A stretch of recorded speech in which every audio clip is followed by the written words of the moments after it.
Hello everyone, কেমন আছেন সবাই? আমি দীপান্বিতা। আমার আরও একটি নতুন পুজোর ভিডিওতে আপনাদের সবাইকে স্বাগত জানাচ্ছি।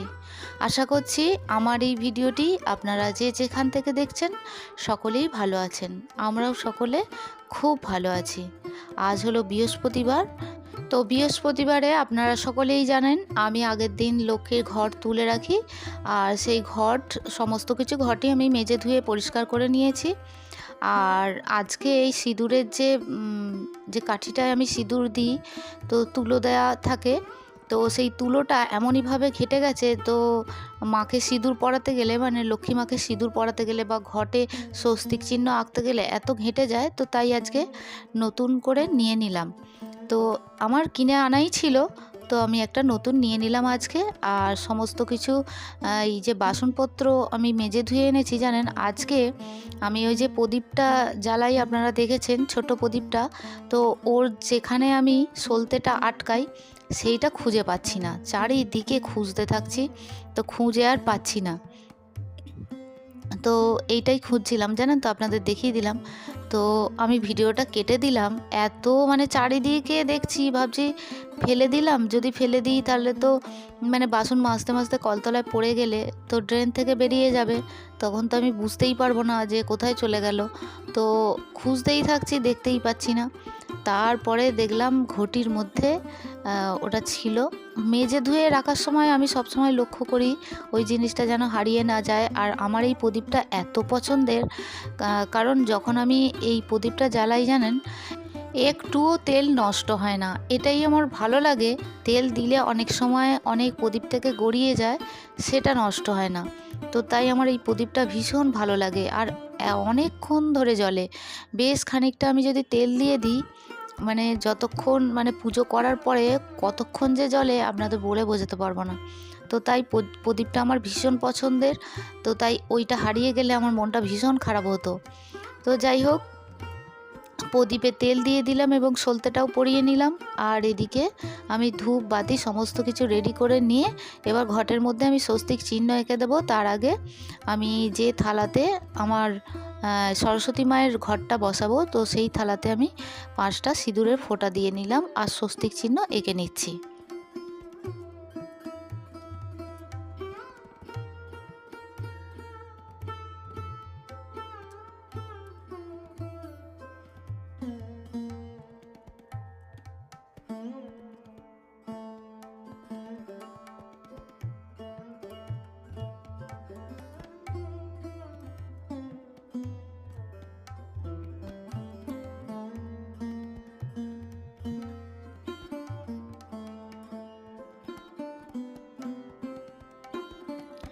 এইবার আমি কিন্তু আমসর, যে পিতলের আমসর আছে, তো তার মধ্যেও আমি সিঁদুরের ফোঁটা দিয়ে নিচ্ছি। লক্ষ্মী মায়ের ঘটে এবং সরস্বতী মায়ের ঘটে, দুটো ঘটেই ঘটের আমসরেই কিন্তু আমি সিঁদুরের ফোঁটা দিয়ে নিলাম।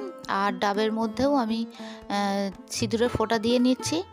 তো এরপরে আমি আমার যে পিতলের যে বাটিটা আছে, যার মধ্যে আমি লক্ষ্মীর ঘট পাতি, তো সেটার মধ্যেও আমি 5টা ফোঁটা দিয়ে নিলাম। তো দেওয়ার পরে যেমন প্রতি বৃহস্পতিবারেই আমি করি, একটু ধান দেব, একটু দূর্বা দেব। তো ঘটের মধ্যেও আমি কাঁচা কয়েন দেব, মানে কাঁচা কয়েন বলতে 16 আনা দেব, একটু অখণ্ড চাল দেব, তারপরে আমি ঘরটা ভর্তি করে দেব। আর এই যে দুর্বাগুলো দেখছেন আমার বাড়ির সামনেটায় হয়, খুব সুবিধা হয়। আমি জানি না এর পরবর্তীকালে আমি এই দুবোগুলো আর পাবো কিনা, মানে তুলতে পারবো কিনা। এখন আমাদের মানে যেখানে বাড়ি সেইখানকার এমনই অবস্থা যে এতটুকু জায়গা ফাঁকা থাকছে না। এক তো রাস্তাঘাট হয়ে যাচ্ছে, তার উপরে এত বহুতল বাড়ি উঠছে, বাড়ি বলতে ফ্ল্যাট উঠছে, তো যার ফলে কোনো গাছপালা তো নেই, মানে যেগুলো আছে সেগুলোও কাটা পড়ে যাচ্ছে। যার ফলে ছাদ বাগানে শখ করে বাগান করেছিলাম, তো বাগানেও এবারে যত্ন না নেওয়ার ফলে আমার বাগানের যা অবস্থা আপনাদের দেখাতেও পারি না। মানে মিলিবাগ ধরে গেছে। আসলে কি বলুন তো, ছেলেটাকে নিয়ে এক তো ব্যস্ত থাকি, দ্বিতীয়ত মানে বাড়িতে রান্না বান্না করে পুজোর কাজ সমস্ত কিছু করে ছাদে গেলে আমার 3টে বেজে যাচ্ছে স্নান করতে। মানে আমি যে গাছের যত্ন নেব সেই যত্নটা আমি আর নিতে পারছি না। মিলিবাগ লেগে গাছগুলোর এমন অবস্থা, এক একটা গাছ তো বেশ শুকনো হয়ে যাচ্ছে। তবে আমাকে বিষ দিতে হবে। বিষ বলতে যেগুলো দিলে মিলিবাগ চলে যায়। এবং বৃষ্টির সময় তো অসম্ভব সুন্দর গাছগুলো বেশ ফুলে ফেঁপে ওঠে, নতুন নতুন পাতা গজায়। আর বসন্তকালে তো এমনিতেই নতুন পাতা গজাবে। কিন্তু কি বলুন তো, মাটিগুলো মাঝে মধ্যে আমি একটু খুঁচিয়ে দিই।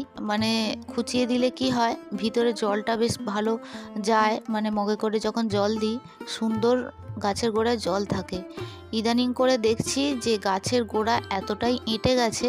এঁটে যাওয়ার কারণ হচ্ছে, যেহেতু রুটগুলো তো অনেকটাই বেরিয়ে যায়, মানে গাছের গোড়াগুলো, তো সেইগুলো একটু একটু করে কেটে দিতে হয়। যেহেতু মিনিমাম একটা তো মাটির মধ্যে গাছ আমি করি, তো মিনিমাম টবের মধ্যেই থাকে।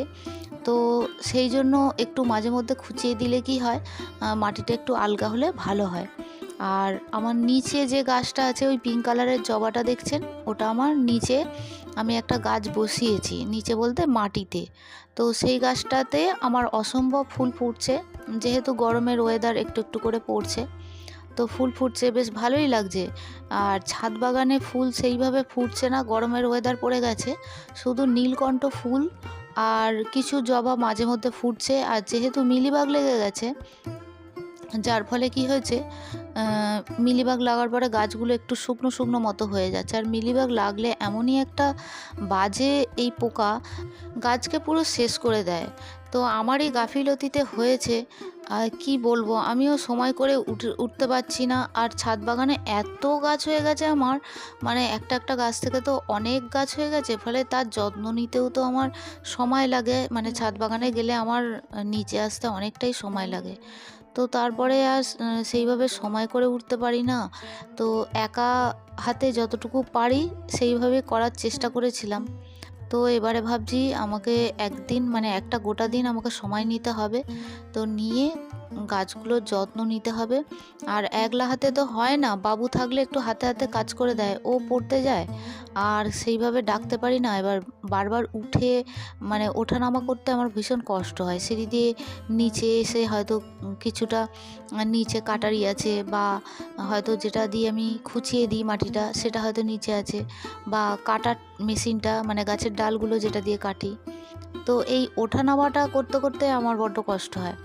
তো বাবু থাকলে আমার একটু সুবিধা হয়। যাই হোক, আমাকে এবার থেকে গাছের যত্ন নিতে হবে। কারণ হচ্ছে, আমার ঠাকুর পুজোর জন্য আমার ফুল তো প্রয়োজন। এবার সব সময় বাইরে তো আমি যেতে পারি না, আপনাদের আগেই আমি বলেছি। তো তাই গাছপালাগুলোর যত্ন নিলে আর সুন্দর সুন্দর যখন ফুল ফোটে, আমার বেশ মনটা আনন্দে ভরে যায়। তো তাই আমাকে একদিন সময় করে গাছপালার যত্ন নিতে হবে। আর এদিকে আপনাদের সঙ্গে সমস্ত কথা শেয়ার করতে করতে, মানে আমার গাছপালার কথা শেয়ার করতে করতে আমি সমস্ত কিছু রেডি করে নিয়েছি, আপনারা দেখতেই পেলেন। তো এরপরে চলুন এবার পুজোয় বসা যাক। আমি আরতির প্লেটটা প্রথমেই তুলে দিচ্ছি, তারপরে আস্তে আস্তে আমার ঠাকুরের ভোগ নিবেদন করছি। আর এরপরে আমি পুজোয় বসবো। হনুমানজিকে আমি ভোগ নিবেদন করি, আপনারা জানেন। একটু সব সময় বাড়িতে কাঁঠালি কলা এনে রাখারই চেষ্টা করি। তো সেটা আজকে আমার বাড়িতে ছিল, তো সেটাই দিলাম। আর খেজুর তো আমার 1 প্যাকেট করে কেনাই থাকে। আর মিষ্টান্ন হিসেবে নকুলদানা দিলাম। তো ঠাকুরকে ভোগ নিবেদন করলাম। এবারে আমি কিছু কমেন্ট আছে, সেই কমেন্টগুলো আমি পড়ে নেব। প্রথমেই আমি খোঁজ নেব মোনালিসার। মোনালিসার কী হয়েছে আমি জানি না। তুমি কেমন আছো আমাকে অবশ্যই জানিও। হয়তো ব্যস্ততার কারণে আমার ভিডিও দেখে উঠতে পারোনি, সেটাই আমার আনুমানিক ধারণা। তবে তুমি যদি আমার ভিডিওটি দেখে থাকো মোনালিসা, তুমি অবশ্যই আমাকে রিপ্লাই করো যে দিদিভাই ব্যস্ত আছি, বা কিছু তো জানিও। কারণ তোমার এই কদিন আমি কোনো কমেন্ট পাইনি, না শর্ট ভিডিওতে পেয়েছি, না আমি বড় ভিডিওতে কোনো কমেন্ট পেয়েছি। তো তুমি কেমন আছো তুমি আমাকে জানিও, এবং তোমার এই কমেন্টের অপেক্ষায় আমি থাকবো। তো এর পরের কমেন্টটি আমার মিষ্টি একটি বোন জ্যোতি। আমার গত ভিডিওতে তুমি লিখেছিলে যে খুব সুন্দর হয়েছে দিদিভাই তোমার ভিডিও, আর উপকার হলো দিদিভাই, এইভাবেই একদিন মেজে দেখব। আর ভাইকে অনেক অনেক ভালোবাসা রইল। আমার না দিদিভাই নিজের কোনো ভাই নেই, দাদা নেই, তাই ভাই যখন আমার কথা বলে বা আমার কমেন্ট দেখে খুশি হয়, আমার বড্ড ভালো লাগে। অনেক ভালোবাসা রইল ভাই, আর শিবরাত্রির ভিডিওর জন্য অপেক্ষায় থাকবো দিদিভাই। তো অসম্ভব একটা অন্তর থেকে তুমি আমাকে কমেন্টই করেছো, আমার এত ভালো লাগলো। শুধু আমার নয়, আমার ছেলেরও ভীষণ ভালো লাগলো জ্যোতি। আর তুমি আফসোস করো না, তোমার ভাই নেই। দূর থেকে হয়তো এমনই কিছু আত্মিক টান আছে যার ফলে তুমি আমার ছেলেকেও ভালোবাসো এবং আমার ছেলেও তোমাকে ভালোবাসে। তোমার এই কমেন্টের আশায় সে থাকে। আর কি বলো তো, এটা খুব বাস্তব কথা যে আজ হয়তো তুমি আফসোস করছো কোনো ভাই বা দাদা নেই। এমনও আমি দেখেছি যে বিয়ের আগে ভাই বোনের মধ্যে অসম্ভব মিল, তারপরে বিয়ে হওয়ার পর আমি জানি না যে আমার বান্ধবীদের মধ্যেও আছে এবং আমার অনেক রিলেটিভদের মধ্যেও আছে যে সম্পর্ক থাকে না। যেটা আমি বলছি হয়তো তুমি সেটা বুঝতে পারছো, আমি ডিটেলসে কিছু বলছি না। তো আমি এটা বলবো না যে ভাই বোন না থাকলেই ভালো। ভাই বোনের একটা মিষ্টি মধুর সম্পর্ক, সেটা কেন যে বিচ্ছিন্ন হয়ে যায় পরবর্তীকালে যখন বড় হয়, বোন যখন শ্বশুরবাড়ি যায়, এই সম্পর্কটা অটুট থাকলে ভীষণ ভালো লাগে। তো এই জায়গাটা কোথাও গিয়ে নষ্ট হয়ে যায়। তো সেই জায়গা থেকে আফসোস করো না। তোমাকে ঈশ্বর যেভাবে রেখেছে, বা তুমি, আমি জানি না তুমি যদি বাবা মার একটা মাত্র সন্তান হও বা দুই বোন থাকো, তাতেও কোনো আফসোস করো না। ঈশ্বর যেটা চেয়েছেন সেটা হয়তো ভালোর জন্যই চেয়েছেন। আর আমার ছেলে তোমাকে যেটা মেসেজ দিয়েছে, বলেছে আন্টিকে বলে দিও। আমার ছেলে বলেছে ও যখন বড় হবে, যখন চাকরি পাবে, হয়তো তোমার সঙ্গে কোনো একদিন তার জ্যোতি আন্টির সঙ্গে দেখা করবে। আশা করছি তুমি এই কথাতে অনেক খুশি হবে। আর আমিও চাই যে ও চাকরি বাকরি করুক এবং ওর ইচ্ছাটা ওর পূরণ হোক, আমি মা হয়ে ওকে আশীর্বাদ করতে পারি। আর এর পরের হচ্ছে সারিতা দিদিভাই আমাকে কমেন্ট করেছে, নাইস ভিডিও, থ্যাংক ইউ দিদিভাই। এইভাবেই পাশে থাকবেন, এইভাবেই মিষ্টি মিষ্টি কমেন্ট করবেন। তো আজকের ভিডিওটি আর বড় করছি না, এখানেই শেষ করছি। দেখা হবে আপনাদের সঙ্গে পরবর্তী ভিডিওতে। ততক্ষণের জন্য আপনারা সবাই ভালো থাকবেন, সুস্থ থাকবেন, আনন্দে থাকবেন, আর এইভাবেই আমাকে কমেন্ট করবেন। তো আজকের মতো টাটা। আর আমার ভিডিওর কোনো কিছু অংশ যদি আপনাদের ভালো লেগে থাকে তাহলে চ্যানেলটি সাবস্ক্রাইব করে পাশে থাকতে পারেন। অলরেডি যারা আমার চ্যানেলটি সাবস্ক্রাইব করছেন বা করে রেখেছেন তাদের জন্য জানাই অসংখ্য ধন্যবাদ এবং অনেক ভালোবাসা। আজকে আসি, আজকের মতো টাটা।